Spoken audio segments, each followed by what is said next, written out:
యోహాను ప్రకటన గ్రంథం మొత్తం ఈ క్రీస్తు పవరే.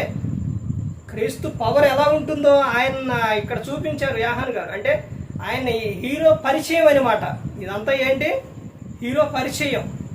యేసుక్రీస్తు ప్రభువారు ఆయన పవర్ ఎలా ఉంటుందో, ఎంత పవర్ కలిగిన ఆయన ఇక్కడ చెబుతున్నారు. ఆయన చూడండి అక్కడ ఏమని చెబుతున్నారు, 4వ వచనం చూడండి. యోహాను ఆసియాలో ఉన్న 7 సంఘములకు సొమ్మని చెప్పి రాయినది, వర్తమాన భూత భవిష్యత్ కాలంలో ఉన్న వాని నుండి, ఆయన సింహాసనం ఎదుటనున్న 7 ఆత్మల నుండి, నమ్మకమైన సాక్షియు గురుతుల నుండి ఆది సంభూతుడిగా లేచిన వాడును, భూపతులకు అధిపతియునైన యేసుక్రీస్తు నుండి కృపా సమాధానములు మీకు కలుగునుగాక. పవర్, ఆది సంభూతుడు ఎవరు? యేసుక్రీస్తు ప్రభువారు. అక్కడ అదే చెబుతున్నారు. భూపతులకు అధిపతియునైన యేసుక్రీస్తు నుండి మీకు ఏం కలిగిద్దంట? కృపా సమాధానములు మీకు కలుగుతాయి. యేసుక్రీస్తు ప్రభువారు పవర్ ఎలాంటిదో ఇక్కడ చెబుతున్నారు. ఆయన ఏ విధంగా ఉంటారో చెబుతున్నారు ప్రకటన గ్రంథంలో.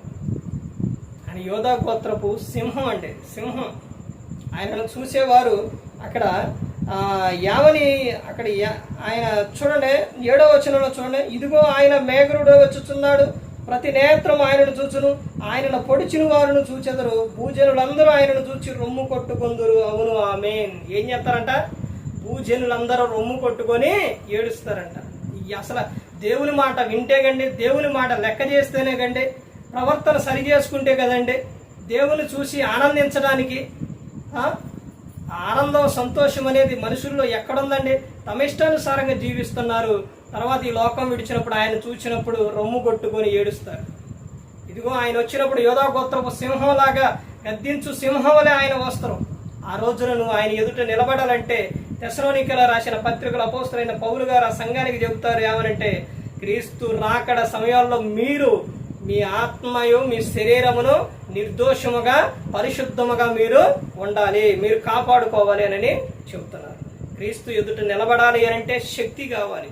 ఆ శక్తి ఇచ్చేది ఎవరనంటే ఆయనే, యేసుక్రీస్తు ప్రభువారు. ఆయన నమ్ముకొని సొంత రక్షకుని అంగీకరించి నువ్వు నిత్యం దేవుని యందు భయభక్తులు కలిగి ఉంటే ఈ లోకం విడిచినట్టు పరలోకానికి చేరుకుంటారు. ఎవరో కూడా నశించి నరకానికి వెళ్ళిపోకూడదని యేసుక్రీస్తు ప్రభువారు ఈ లోకానికి వచ్చి మనందరి కోసం సిలువలో ఆయన ప్రాణాన్ని పెట్టారు. ప్రతి ఒక్కరు కూడా దేవుని యందు భయభక్తులు కలిగి పరిశుద్ధాత్మ మాట ఇంటూ హృదయ శుద్ధిని కాపాడుకుంటూ క్రీస్తుని పోలే నడుచుకున్నప్పుడు ఈ లోకం విడిచినట్టు పరలోకానికి చేరుకుంటారు.